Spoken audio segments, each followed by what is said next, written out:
بسم اللہ الرحمن الرحیم۔ عزیز طلباء و طالبات، السلام علیکم۔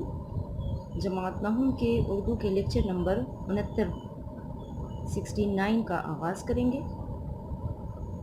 نظم برسات کی بہاریں ہم پڑھ چکے ہیں، اس کی زبانی تشریح بھی ہم کر چکے ہیں۔ آج اس کے نوٹس کی پڑھائی ہم کریں گے، تو آپ لوگوں کو اگر نوٹس ملے ہیں تو وہ نکال لیں اور نوٹس پر فرسٹ پیج نکالیں۔ نظم ہے ہمارے پاس برسات کی بہاریں، شاعر نذیر اکبر آبادی۔ بند نمبر 1 ہے اس ہوا میں کیا کیا؟ برسات کی بہاریں، سبزوں کی لہلہاہٹ، باغات کی بہاریں، بوندوں کی جھمجھماہٹ، قطرات کی بہاریں، ہر بات کے تماشے، ہر بات کی بہاریں، کیا کیا مچی ہیں یارو برسات کی بہاریں۔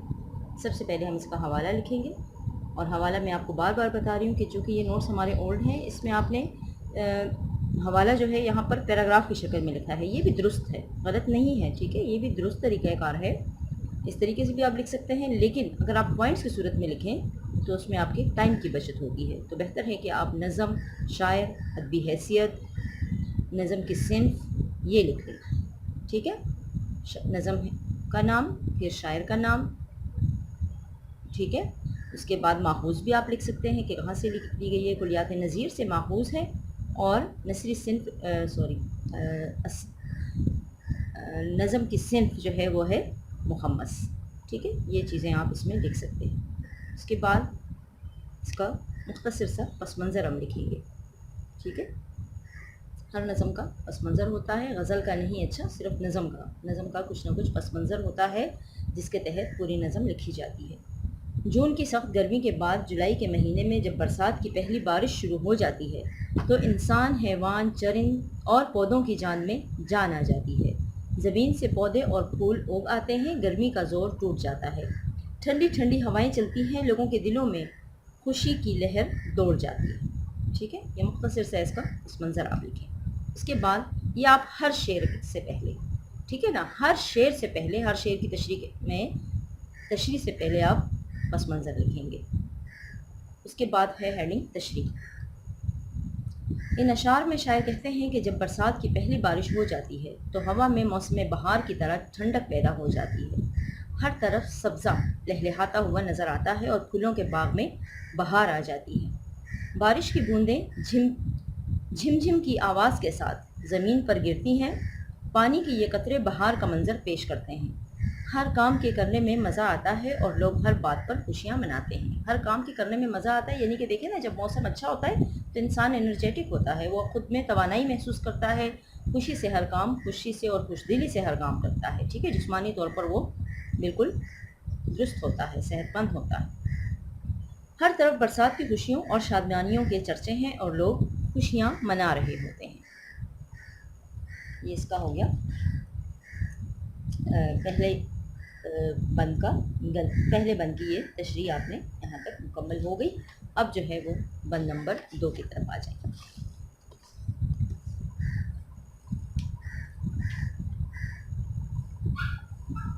بند نمبر 2 دیکھیں۔ جنگل سب اپنے تن پر ہریالی سج رہے ہیں، گل پھول جھاڑ بوٹے کر اپنی دھج رہے ہیں، بجلی چمک رہی ہے، بادل گرج رہے ہیں، اللہ کے نقارے نوبت کے بج رہے ہیں، کیا کیا مچی ہیں یارو برسات کی بہاریں۔ اس کے بعد ہیڈنگ تشریح۔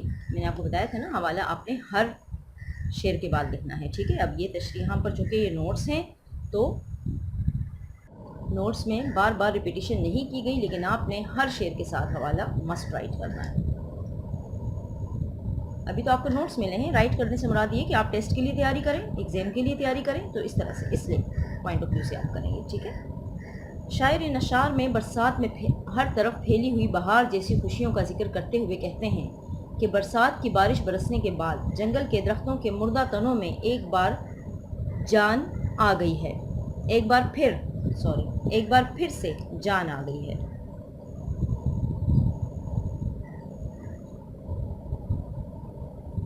اور اب وہ سرسبز نظر آ رہے ہیں، گویا انہوں نے اپنے تنوں پر نیا لباس پہنا ہو۔ ان کے علاوہ پھول، جھاڑیاں اور چھوٹے پودے جو سخت گرمی کی وجہ سے خشک ہو گئے تھے، بارش کے بعد بڑی سج دھج سے اگ آئے ہیں۔ بادلوں میں بجلی کی چمک ایک عجیب سما پیدا کر رہی ہے اور آسمان کی گرج کانوں کو بھلی لگتی ہے۔ گرج کی آواز اتنی سریلی ہے گویا یہ اللہ کا نکارہ ہو اور بندوں کی خوشیوں میں اضافہ کرنے کے لیے بجایا جا رہا ہو۔ غرض ہر طرف برسات کی خوشیوں اور شادمانیوں کے چرچے ہیں اور لوگ خوشیاں منا رہے ہوتے ہیں۔ جب میں نے آپ کو بتایا نا ماحول اچھا ہو، خوشگوار ہو، موسم اچھا ہو تو ہر کوئی خوشی محسوس کرتا ہے۔ اچھا جی، اس کے بعد بند نمبر 3 ہے، کیا کیا رکھے ہیں یا رب سامان تیری قدرت، بدلے ہیں رنگ کیا کیا ہر آن تیری قدرت، سب مست ہو رہے ہیں پہچان تیری قدرت، تیتر پکارتے ہیں سبحان تیری قدرت، کیا کیا مچی ہیں یارو برسات کی بہاریں۔ اس کی تشریح دیکھیے۔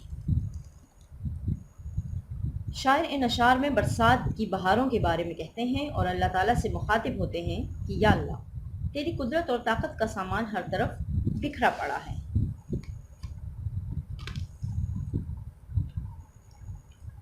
موسم لمحہ بلمحہ تبدیل ہوتا رہتا ہے، آسمان پر کالے بادل چھا جاتے ہیں اور کبھی بادلوں کا رنگ سفید ہو جاتا ہے، کبھی سورج بادلوں کے پردے سے باہر نکل آتا ہے اور بادلوں کا رنگ سرخ ہو جاتا ہے۔ موسم کی یہ رنگینیاں دیکھ کر لوگ بہت خوش نظر آتے ہیں اور مستیاں کر رہے ہیں، یعنی خوشی سے جھوم رہے ہیں۔ تیتر کی پکار بھی سنائی دے رہی ہے اور وہ اپنی مخصوص آواز میں سبحان تیری قدرت کا ترانہ گا کر اللہ تعالیٰ کی پاکیزگی اور بڑائی کا اظہار کر رہا ہے۔ ہر طرف برسات کی خوشیوں اور شادمانیوں کے چرچے ہیں اور لوگ خوشیاں منا رہے ہوتے ہیں۔ بقول شاعر، اب دیکھیں اس میں بقول شاعر بھی آ گیا ہے، جہاں پر آپ کو حوالہ شعر آتا ہے۔ حوالہ شعر سے مراد اسی شعر جو ہم نے بند پڑھا یا شعر پڑھا اسی سے ملتا جلتا کوئی دوسرا شعر، ٹھیک ہے۔ وہ آئی تو آئی جان میں جان، سب تھے ورنہ کوئی دن کے مہمان، کل شام تلک تو تھے یہی طور، پر رات سے ہے سما ہی کچھ اور۔ کوئی دن کے، اچھا یہ کہیں نہیں ہے، اس کی کریکشن بھی کرنے ساتھ کوئی دن کے مہمان۔ امید ہے آپ کے نئے نوٹس میں اس کی کریکشن کر دی گئی ہوگی۔ تلک کا مطلب بھی تک ہے، اچھا یہ بھی حرف جار ہے، تک کے معنی دیتا ہے، زمانے قدیم میں یوز ہوتا تھا، اب زیادہ یوز نہیں ہوتا۔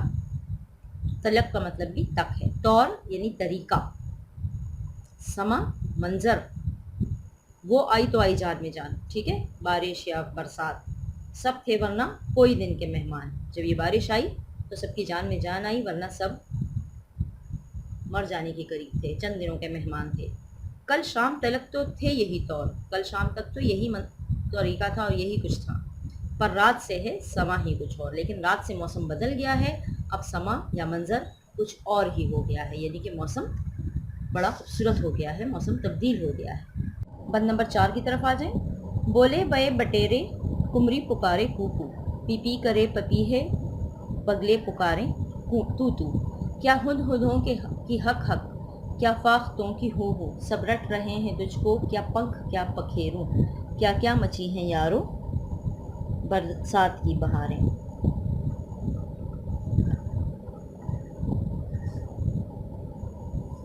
اچھا جی، اس کی تشریح دیکھیں۔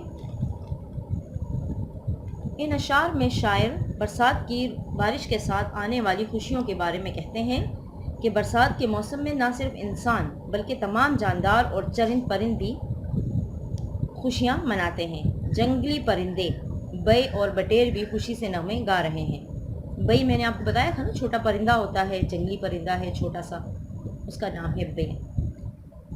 کمری یعنی فاختہ بھی کو کو کی آواز نکال کر خوش ہو رہی ہے، پپیہے کی پی پی کی آواز بھی سنائی دے رہی ہے، بگلے بھی تو تو کی آواز کے ساتھ خوشی کا اظہار کر رہے ہیں، ہدہد بھی اللہ تعالیٰ کی بڑائی بیان کرتے ہوئے حق حق پکار رہے ہیں، اور فاختوں کی ہو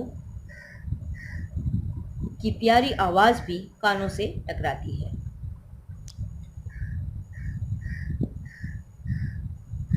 ٹھیک ہے، یہ مختلف پرندوں کی مختلف آوازیں ہوتی ہیں نا، تو یہ ان کا ذکر ہو رہا ہے، مختلف پرندوں کی مختلف آوازوں کا۔ اگلا پیراگراف دیکھیں اس کا۔ یا اللہ پروں والے اور بغیر پروں والے تمام جاندار تیرا ہی ذکر کر رہے ہیں اور برسات کی بارش پر تیرا شکر ادا کر رہے ہیں۔ غرض ہر طرف برسات کی خوشیوں اور شادمانیوں کی دھوم ہے اور لوگ مسرور نظر آ رہے ہیں۔ بقول شاعر، فضا نیلی نیلی ہوا میں سرور، ٹہرتے نہیں آشیاں میں طیور۔ یہ بھی دیکھیں بہار کے لیے کہا گیا ہے یہ شعر، لیکن یہاں پر بہت اچھا میچ ہو رہا ہے، بہت اچھا اس کے ساتھ مل رہا ہے۔ فضا نیلی نیلی ہوا میں سرور، یعنی ہوا میں ایک نشہ سا ہے، ایک سرور سا ہے، ایک مزہ ہے۔ ٹہرتے نہیں آشیاں میں طیور، موسم اتنا پیارا ہے کہ آشیاں یعنی گھونسلوں میں، طیور طائر کی جمع ہے، طائر یعنی پرندہ، طائر کی جمع طیور کے پرندے جب اتنا خوبصورت موسم ہوتا ہے تو وہ گھونسلوں میں بیٹھ نہیں جاتے، بلکہ کیا کرتے ہیں، وہ اڑتے پھرتے ہیں، خوشیاں منا رہے ہوتے ہیں۔ بند نمبر 5، کیچڑ سے ہو رہی ہے جس جا زمیں پھسلنی، مشکل ہوئی وہاں سے ہر ایک کو راہ چلنی، پھسلا جو پاؤں پگڑی مشکل ہے پھر سنبھلنی، جوتی گری تو وہاں سے کیا تاب پھر نکلنی، کیا کیا مچی ہیں یارو برسات کی بہار۔ اچھا جی، اس کی تشریح دیکھیں بچے، آپ کو اگر نوٹس میں کوئی اشعار میں خاص طور پہ کوئی غلط چیز نظر آ جائے، مثال کے طور پہ یہاں پہ دیکھیں نقطے تھوڑے سے مسٹیک تھی، تو اول تو آپ کے نئے نوٹس میں ان کی کریکشن کر دی گئی ہوگی، لیکن بہرحال آپ بک سے مدد لے سکتے ہیں، ٹھیک ہے، بک میں تو صحیح ہے۔ اچھا جی، تشریح دیکھیں، شاعر ان اشعار میں برسات کی بارش سے پیدا ہونے والے حالات اور دیہات میں بننے والے منظر کو بیان کرتے ہوئے کہتے ہیں کہ بارش برسنے کے بعد ہر طرف پانی ہی پانی نظر آتا ہے اور ہر جگہ کیچڑ سے بھر جاتی ہے۔ کیچڑ کی وجہ سے زمین میں پھسلن پیدا ہو گئی ہے اور لوگوں کو راستے پر چلتے ہوئے بڑی مشکل اور تکلیف کا سامنا کرنا پڑ رہا ہے۔ راہ چلتے ہوئے کیچڑ میں جب کسی کا پاؤں پھسلتا ہے تو اسے اپنے آپ کو سنبھالنا مشکل ہو جاتا ہے، پاؤں پھسلتے ہی اس کی پگڑی اس کے سر سے گر جاتی ہے جسے وہ قابو نہیں کر سکتا، اور جب کسی کی جوتی کیچڑ میں پھنس جاتی ہے تو اس کو نکالنے کی طاقت، تاب کا لفظ آیا تھا نا، تاب کا مطلب طاقت اس میں نہیں ہوتی۔ اس کے باوجود برسات کی بارش کے ساتھ ہر طرف خوشیاں پھیل جاتی ہیں اور لوگ خوشیاں منا رہے ہوتے ہیں، ٹھیک ہے۔ یہ ہو گئے بند نمبر 5۔ اب آ جائیں بند نمبر 6 کی طرف۔ گر کر کسی کے کپڑے دلدل میں ہے معطر، پھسلا کوئی کسی کا کیچڑ سے منہ گیا بھر، ایک دو نہیں پھسلتے کچھ ان میں آن اکثر، ہوتے ہیں سینکڑوں کے سر نیچے پاؤں اوپر، کیا کیا مچی ہیں یارو برسات کی بہاریں۔ اچھا جی، تشریح دیکھیں اس کی۔ شاعر ان اشعار میں برسات کی بہاروں کا منظر بیان کرتے ہوئے کہتے ہیں کہ برسات کی بہاروں کا منظر بڑا دل فریب ہوتا ہے۔ بارش برسنے کے بعد نئے نئے واقعات رونما ہو رہے ہیں، کوئی کیچڑ میں پھسل کر گرا ہے، دیکھ لیں اس لائن کو، کوئی کیچڑ میں پھسل کر گرا ہے اور اس کے کپڑے کیچڑ سے گندے ہو گئے ہیں، کسی کا پاؤں پھسلا ہے اور اس کا منہ کیچڑ سے بھر گیا ہے۔ پھسلنے والے لوگوں کی تعداد ایک دو نہیں بلکہ ہزاروں سینکڑوں لوگ ایسے ہیں جن کا سر نیچے اور پاؤں اوپر ہوتے ہیں اور لوگوں کے طنز و مزاح کا نشانہ بنے ہوئے ہیں۔ ہر طرف برسات کی خوشیوں اور شادمانیوں کے چرچے ہیں اور لوگ خوشیاں منا رہے ہوتے ہیں۔ یہ ہوگی یہاں تک اس کی تشریحات، ہم نے تشریح کی نوٹس کی پڑھائی کر لی ہے۔ انشاءاللہ نیکسٹ لیکچر میں ہم مرکزی خیال اور اس کی جو مشق ہے، ٹھیک ہے، مشق کی پڑھائی ہم نوٹس پر کریں گے۔ نوٹس اپنے پاس رکھیں، یہاں تک کوشش کریں کہ ڈیلی، ویسے تو آپ کو ہوم ورکس بھی اب ملنا شروع ہو گئے ہیں واٹس ایپ پر، لیکن آپ نے بھی ڈیلی اپنے لیے ٹائم ٹیبل بنائیں، زیادہ سے زیادہ لرننگ کریں، زیادہ سے زیادہ اپنے ٹائم کو یوٹیلائز کریں۔